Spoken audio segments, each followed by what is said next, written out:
Hello everyone, Assalamu alaikum. This is Sumaya Islam Muno and I am an ULabian. I am very passionate about computer science and আজকে আমরা শিখব how to plan for an algorithm. So basically যে কোনো একটা algorithm যখন আমরা design করব so কিভাবে আমরা সেটা করতে পারি আজকে আমরা এই ভিডিও লেকচারটির মাধ্যমে জানতে পারবো। সো লেকচারটা শুরু করার ক্ষেত্রে আমি ফার্স্টই বলে নিতে চাই যে যখনই আমরা একটা কোনো কিছু প্ল্যান করব বা একটা অ্যালগরিদমকে ডিজাইন করব সেই ক্ষেত্রে আমাদেরকে আগে থেকে একটু চিন্তা করে নিতে হবে। একটা এক্সাম্পল যদি আমি দিই, সাপোজ আমরা একটা বই পড়ব। সো বই পড়ার ক্ষেত্রে আমরা কি করতে পারি? আমরা বইটা যখন সিলেক্ট করলাম, বইটা আমাদেরকে ফার্স্টে ওপেন করতে হবে। বইটা ওপেন করার পর আমরা একটা পেজ পাবো যেটা কিনা হচ্ছে বিষয় বা কন্টেন্টের।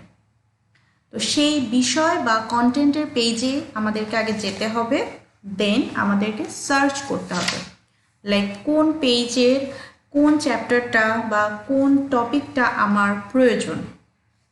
সো সেটা আমি সার্চ করব, বই থেকে খুঁজে বের করব এবং যখন আমি সেটা পাবো ঠিক সেই মুহূর্তেই আমি ওই পেজ নাম্বারটা নোট আউট করলাম, দেখে নিলাম। এরপরে ওই পেজ নাম্বারটাতে আমি চলে যাব। পেজ নাম্বারটাতে যাওয়ার পর পুরো চ্যাপ্টারটা যখন আমি পেয়ে গেলাম বা আমি যেটা চেয়েছিলাম আমার কাঙ্ক্ষিত চ্যাপ্টার সেটা আমি পড়ব, রিড আউট করব। সো একটা চ্যাপ্টার পড়ার জন্য আমাকে কিন্তু অনেকগুলো স্টেপ পার হয়ে আসতে হয়েছে। ঠিক একটা প্রোগ্রামের যখন আমরা একটা অ্যালগরিদম ডিজাইন করব সেক্ষেত্রে আমাদেরকে কয়েকটা স্টেপস পার করে আসতে হবে।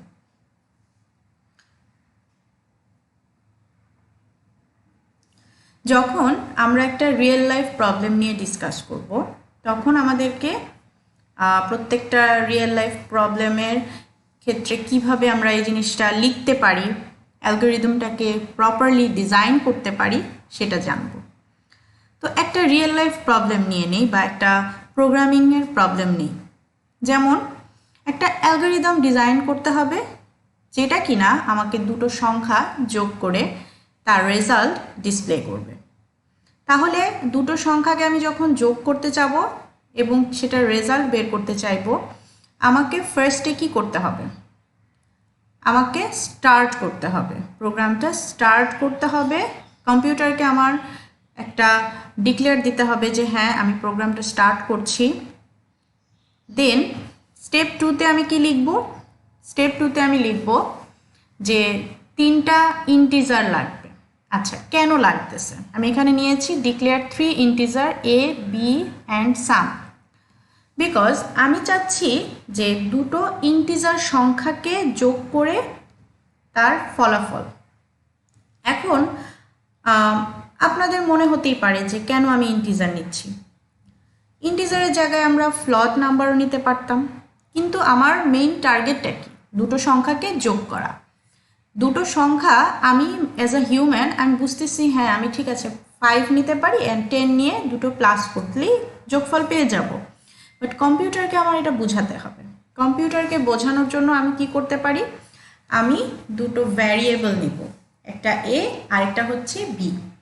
এই দুটো ভ্যারিয়েবল অ্যাজ আ কন্টেইনার হিসেবে কাজ করবে, যেটার আন্ডারে আমাকে আবার ভ্যালু অ্যাসাইন করতে হবে। তো আমি চাচ্ছি দুটো ইন্টিজার সংখ্যা নিতে। এখানে float number, double, character, long যে কোনো টাইপের সংখ্যাই আমি করতে পারবো। কিন্তু আমি বলতে চাচ্ছি যে যেহেতু আমি দুটো সংখ্যাকে যোগ করব, তাই আমাকে কি করতে হবে? সেই দুটো সংখ্যার জন্য দুটা কন্টেইনার লাগবে যেখানে আমি সংখ্যাগুলোকে রাখবো।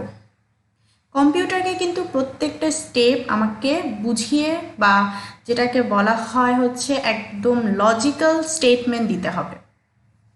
সো দুটো ইন্টিজার সংখ্যা নিব যেখানে আমি দুইটা ভ্যালু কম্পিউটারকে অ্যাসাইন করে দিব, বা আমি অ্যাজ আ কম্পিউটারে যখন আমি প্রোগ্রামটা করব তখন কি করব? ইউজার হিসেবে ইনপুট দিয়ে দিব। সেটা হতে পারে ইন্টিজার, সেটা হতে পারে ফ্লট, এনিথিং। এনি নাম্বার বা এনি ক্যারেক্টার। এখন স্টেপ 3-তে এ এবং বি এর আন্ডারে ভ্যালু ডিফাইন করে দিতে হবে। এটা 5 দিতে পারি, 10 দিতে পারি, এটা 1.2 দিতে পারি, 1.577 দিতে পারি, 2.557 দিতে পারি, যে কোনো নাম্বার আমি দিতে পারি। কিন্তু হ্যাঁ, অবশ্যই খেয়াল রাখতে হবে যে আমি যে কন্টেইনারটা সিলেক্ট করেছি যে টাইপ দিয়ে, সেই টাইপ অনুযায়ী ভ্যালু ডিফাইন করতে হবে। এখানে আমি ইন্টিজারের জন্য জায়গা সিলেক্ট করলাম, কিন্তু আমি সেখানে ফ্লট নাম্বার ঢুকাই দিলাম, তাহলে কিন্তু হবে না। সো যেটার জন্য যেই ধরনের জায়গা সিলেক্ট করা হয়েছে সেখানে কিন্তু সেই টাইপেরই ভ্যালু অ্যাসাইন করতে হবে। সো এখানে আমি যেহেতু আগেই বলেছি ইন্টিজার নিলাম, তাই এখানে আমাকে ইন্টিজার টাইপেরই ভ্যালু ডিফাইন করে দিতে হবে। 4th স্টেপে আমরা ভ্যালুগুলোকে যোগ করব, ভ্যালুগুলোকে অ্যাড করে দিব। আমাদের কাজ হবে, যেহেতু আমরা বলতেছি যে হ্যাঁ আমরা দুটো সংখ্যাকে যোগ করে তার আউটপুট চাই, সো আমাকে কি করতে হবে, ভ্যালু দুটো যোগ করতে হবে। তারপরে সেই যোগ করা আউটপুটটাকে আমি কি করব, সাম নামে যে আরেকটা কন্টেইনার নিয়েছি সেখানে রাখব, যোগ করার ফলাফলটা। পরবর্তীতে আমি যেটা করব, প্রিন্ট করে দিব, সামটাকে প্রিন্ট করে দিব, যেখানে কিনা আমি দুটো সংখ্যা যোগ করে তার ফলাফল রেখেছিলাম। স্টেপ 7-এ আমার প্রোগ্রামটা স্টপ হয়ে যাবে। সো এটা ছিল একটা উপায়। এখন আমরা আরেকটা ওয়ে দেখব কিভাবে আমরা লিখতে পারি। স্টেপ 1-এ আমরা লিখব অ্যাজ ইউজুয়াল স্টার, দেন হচ্ছে স্টেপ 2-তে আমরা লিখব get values of A and B. এখানে আমি কিন্তু কোনো কিছু ইন্ডিকেট করে দেই নাই যে এটাকে ইন্টিজার হবে, ফ্লট হবে না কি হবে, এটা আমার ইউজারের উপর ডিপেন্ড করছে। স্টেপ 3-তে আমি একটু চেঞ্জ করে লিখেছি, ওখানে আমি জাস্ট একেবারে সেন্টেন্স আকারে লিখেছিলাম, কিন্তু আমরা এভাবেও অ্যালগরিদমটা লিখতে পারি। জাস্ট সামের সঙ্গে এখানে আমরা একটা তীর চিহ্ন ইউজ করেছি, এটা দিয়ে একটা অ্যাসাইনমেন্ট অপারেটর। এই অপারেটরটা আমাকে ইন্ডিকেট করতেছে কি, যে এ আর বিটাকে আমি যোগ করে কোথায় রাখছি, সামের মধ্যে। আচ্ছা, তো এই প্লাস সাইনটা দিয়ে আমি কি বুঝাচ্ছি, প্লাস সাইনটা দিয়ে আমি বুঝাচ্ছি এ এবং বি এই দুইটা কন্টেইনারে যে সংখ্যাগুলো আছে সেগুলোকে যোগ করো, যোগ করে সেই সংখ্যাটাকে সামের মধ্যে স্টোর করো। এই পুরো স্টেটমেন্টটা কতটা লজিক্যাল আমরা একটু ডিসক্রাইব করলে বুঝতে পারছি যে দুটো সংখ্যা, যেটা এর মধ্যে আছে একটা, বির মধ্যে আছে, এই দুটোকে নিয়ে আমি যোগ করছি, যোগ করার পর সেটাকে আমি সামের মধ্যে রাখছি। আচ্ছা, তারপরে সামটাকে আমি ডিসপ্লে করে দিচ্ছি অ্যান্ড লাস্ট আমি স্টপ করছি।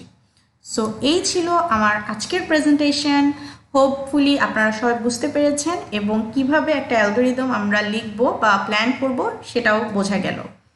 সো আল্লাহ হাফেজ, hope to see you in the next class.